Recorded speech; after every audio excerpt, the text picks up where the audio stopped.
Is this working? You can hear me? Good. Okay. Secularization in Quebec. You'll have to pardon my French today, as I am not flawlessly bilingual, so please blame any mistake or blunder on the machine translation. And by the way, just so you know, if we meet afterwards, my pronouns are chat and GPT.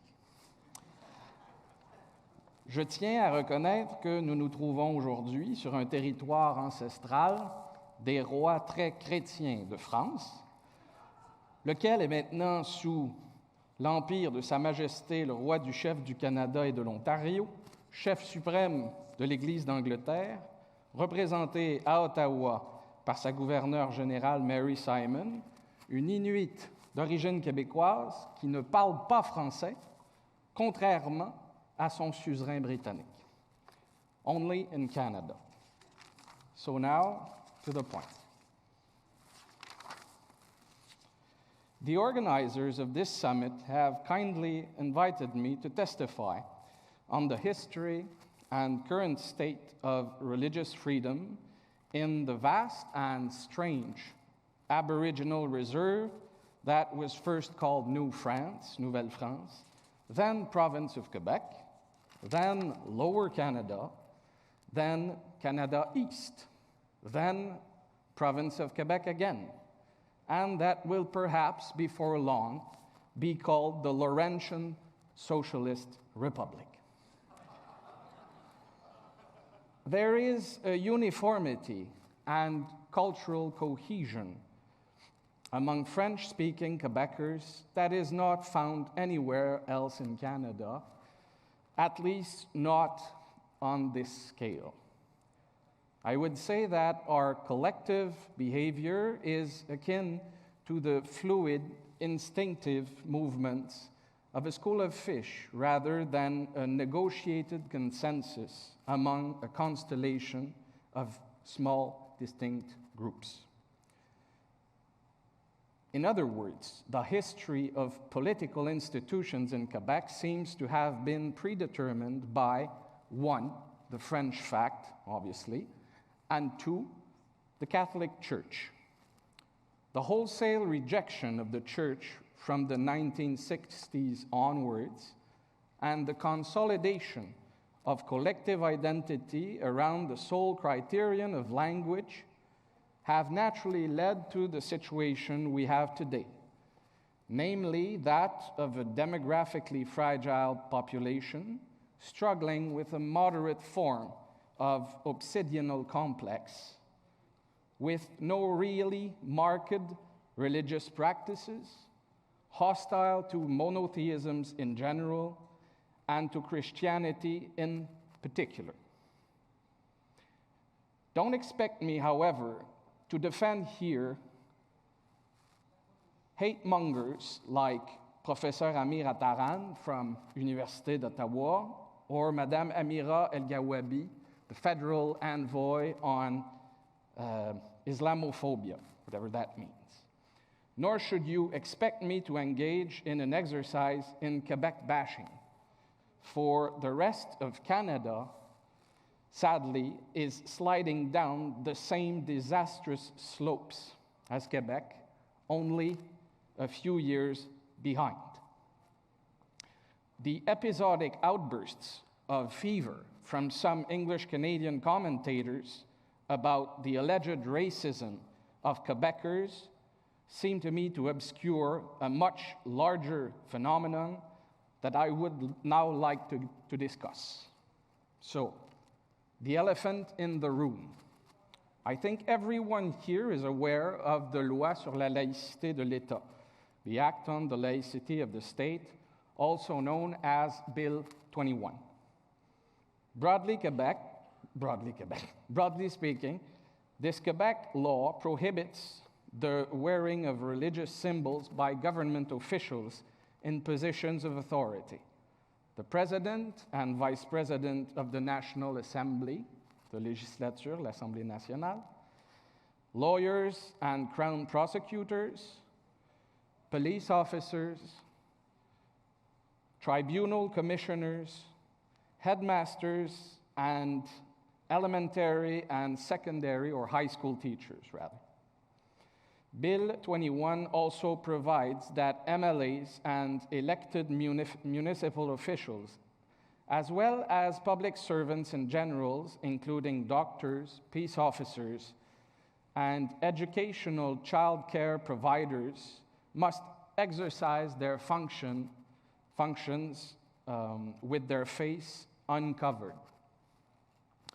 The Act contains notwithstanding clauses, des clauses nonobstant, that override certain charter guarantees, including freedom of religion and freedom from discrimination on religious grounds, and that for a limited duration of 5 years.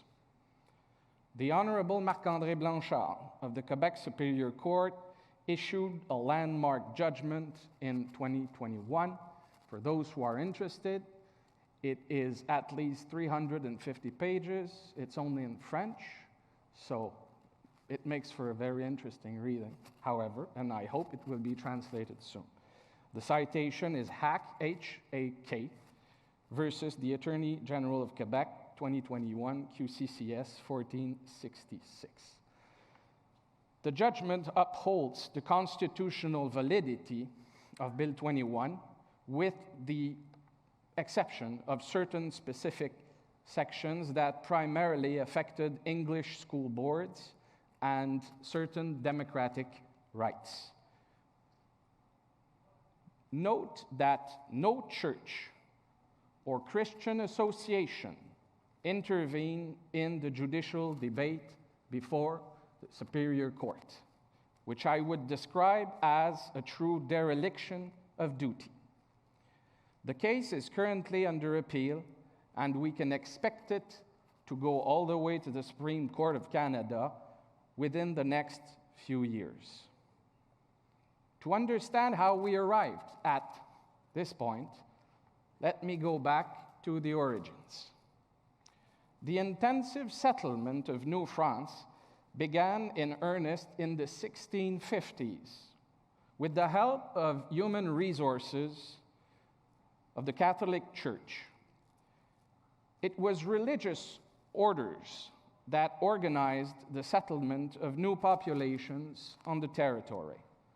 They also founded and administered schools, hospitals, and other components of a social safety net that would grow and endure for some 300 years. The real government in Quebec was the church. The authority and technical expertise of this Quebec proto-state included the design of infrastructure and the optimization of agricultural methods to suit the local climate and environment. For those who are interested in that, I would recommend reading Alexis Mayou's History of l'Île aux Coudres. In 1759 and 60, in the midst of the 7 Years' War, England defeated French troops in Canada and took effective control of an entirely Catholic and French-speaking country. Almost all the French political elites returned to the mother country, leaving only a handful of their own behind, with the Catholic Church, of course. The law of nations at the time would have allowed for the conquerors to put the conquered to the sword, to enslave them, or to deport them. Despite some occasional overzealousness here and there, the English, as they usually do, opted for a peaceful and economically advantageous course.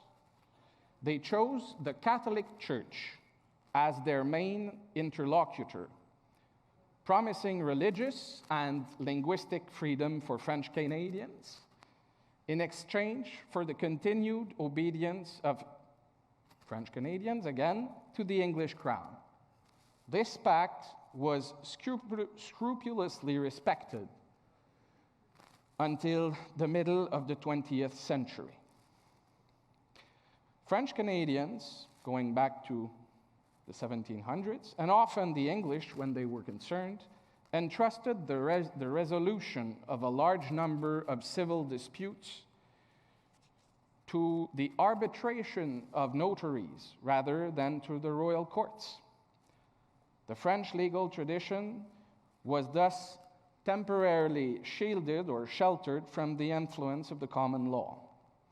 As for land tenure, the English maintained the seigneurial tenure of the French Ancien Régime, choosing docile, petty noblemen as local lords when the lands were not already owned by religious orders. This system of medieval origin was not replaced until 1866 with the advent of the Civil Code of Lower Canada, largely inspired by the Napoleonic Code, le Code Napoléon. In short, only a few years after the signing of the Treaty of Paris, 1763, by which France ceded its North American territories, or most of them, to la perfide Albion, Quebec's political and social institutions were practically formed and crystallized for the next 3 centuries, with the Catholic Church as its nerve center. French Canada, until the Quiet Revolution, was never a city upon a hill with diverse denominational groups. It was much more of an appurtenance of Rome triumphant. Quebec's state church institutional complex reached its maximum influence during the tenure of Maurice Duplessis as premier. The chief, le chef, as he was nicknamed, died in 1959, and his Union Nationale Lieutenant Paul Sauvé lived only 112 days as his successor. Maybe we should remember Sauvé as the true John Paul I then. In short order, Sauvé was succeeded by Union Nationale's Antonio Barrette, then by liberal Jean Lesage, who is generally considered as the father of the Quiet Revolution. That generation of politicians, which brought along such considerable men as René Lévesque, Pierre Bourgault, Paul Gérin-Lajoie, Georges-Émile Lapalme, Claude Castonguay, Jacques Parizeau, could fairly be characterized as the prodigal sons of Quebec's history. They were obviously charismatic and driven leaders. They inherited a young and robust population with zero public debt, brand new infrastructure, and competent elites trained in sciences, economics, management, arts, and letters. But they took education and healthcare away from the church. What a bargain that would be eventually. They killed off the Cours Classique, humanities curriculum, which had allowed French-Canadian elites to thrive and compete with their Canadian, American, and European counterparts, and replaced it with a watered-down, laicized, parochial curriculum that remains the cégep standard model to this day. They launched ruinous social programs that generally never worked, and that would have bankrupted the province were it not for equalization payments. They ushered out the church from Quebec's state church complex. The 1960s saw a rapid liberalization of Quebecers' mores as they massively abandoned religious practice and rejected the moral authority of the Church. All the while, the Catholic Church was committing seppuku. The Second Vatican Council, which ran from 1962 to 65, set out to reform the ritual and pastoral dimensions of Catholicism. Despite the relatively conservative basic documents of the Council was followed by a radical transformation of the Mass and the horizontalization of the clergy's approach to the faithful. The expected results, i.e. the maintenance of faith and religious practice within the current of modernity blowing throughout the West, did not materialize. On the contrary, the authority of the Church would be undermined. The sanctuaries would gradually be emptied. Many boarding schools, seminaries, and even some of the most powerful offices of the Vatican would be transformed into social clubs for gay men and even into safe havens for sexual predators. I don't want to dwell on the subject. I'm sure you all read the news these last years. You saw the news items about the class actions and the scandal. Suffice it to say that the resulting scandals, until recently, would drive the final nails into the coffin of the Catholic Church in Quebec. Catholicism, as well as all forms of organized religions, are not only neglected, but absolutely discredited and rejected by the public in Quebec. Now, the 1970s, the 1980s, and the 1990s saw the rise of the Quebec Inc. business class, and the collective debates and projects in Quebec focused much more on separation and independence, with two referendums, one in 1990, one in 1995. I would mention, though, that in 1976, the National Assembly, l'Assemblée nationale, la législature, abolished the prayer. In 1997, school boards in Quebec would be deconfessionalized via a constitutional amendment.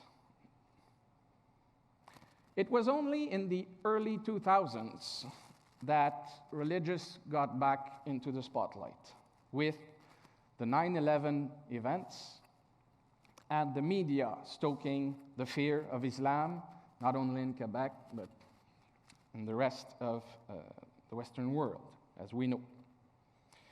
In 2006, the Supreme Court of Canada issued, in a case that came from the province of Quebec,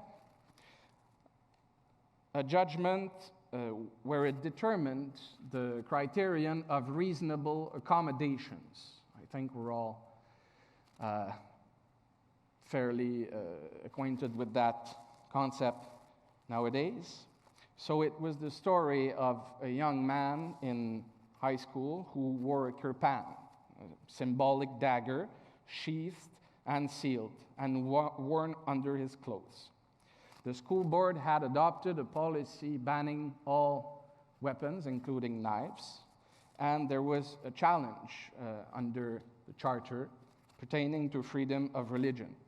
And eventually, the case went all the way up to the Supreme Court, and the Supreme Court said, well, in these kind of situations, one has to, or the school board has to, balance the religious rights of the students with the institutional rights or interests of the school and other students. And there is, consequently, a duty of reasonable accommodation. Unfortunately, the public understood the legal concept of reasonable accommodation to mean absolute accommodation all the time. And we saw a flurry of let's say, peculiar interventions in the media by politicians. Basically, there was an accommodation crisis in Quebec, mainly due to the perceived threat of French-speaking Quebec being swamped by cultural minorities of immigrant origin. So in 2007, the Charest government set up a commission, the Bouchard-Taylor Commission, which was headed by philosopher Charles Taylor and sociologist Gérard Bouchard, to try to analyze the question, hold public hearings everywhere in the province, and report on possible solutions. So the hearings took place over a full year in 17 cities, and the report was filed in May of 2008. The main recommendation was for a law, an act, to be adopted that would force magistrates and crown prosecutors, police officers, prison guards, and also the president and the vice president of the National Assembly not to wear ostensible religious symbols. Suggestion was also made to take down the crucifix which hung from the wall of the Salon Bleu at the legislature. That was refused by the party in power, and the crucifix would be taken down only in 2019 under the Legault government. In 2012, the Supreme Court of Canada, in the case Commission Scolaire des Chaînes, for those who want the citation, it's 2012 SCC 7, found that the ECR courses, mandatory courses in high school in the province of Quebec, ethics and religious culture, did not infringe upon the religious freedom of parents, families, and students who had a deep Christian beliefs, for instance. So the simple fact that the program exposed the students to the content and faith of other cultural groups did not constitute a sufficient infringement to trigger the protections of the Charter. In 2015, in the Mouvement Laïque Québécois case, 2015 SCC 16, the prayer at the Saguenay Municipal Council was challenged by the Mouvement Laïque Québécois under the Quebec Charter. The concept of the state's duty of religious neutrality was stated clearly for the first time in Canadian case law. The state's duty of religious neutrality results from an evolving interpretation of freedom of conscience and religion. The evolution of Canadian society has given rise to a concept of this neutrality according to which the state must not interfere in religion and beliefs. The state must instead remain neutral in this regard, which means that it must neither favor nor hinder any particular belief, and the same holds true for non-belief. The pursuit of the ideal of a free and democratic society requires the state to encourage everyone to participate freely in public life, regardless of their beliefs. So that is now the state of the law in Canada. But the solution chosen by the Supreme Court did not suit Quebec political elites, who favored a French-style conception or idea of laicity, basically banning all elements of religious discourse and religious symbols from public view. So eventually, the Legault government tabled Bill 21, and basically the French solution was implemented in the province of Quebec. That's where we are now. The Bill 21 does not regulate the work of professionals in the private sector. small business owners, etc. And I would expect that the Quebec government will not go as far as trying to do that, which is, I know, a meager consolation for people of faith. But for Quebec and the rest of the Western world, with the possible exception of Israel, I see little hope that the general tendency away from faith and religion and towards a French-style laicity will change.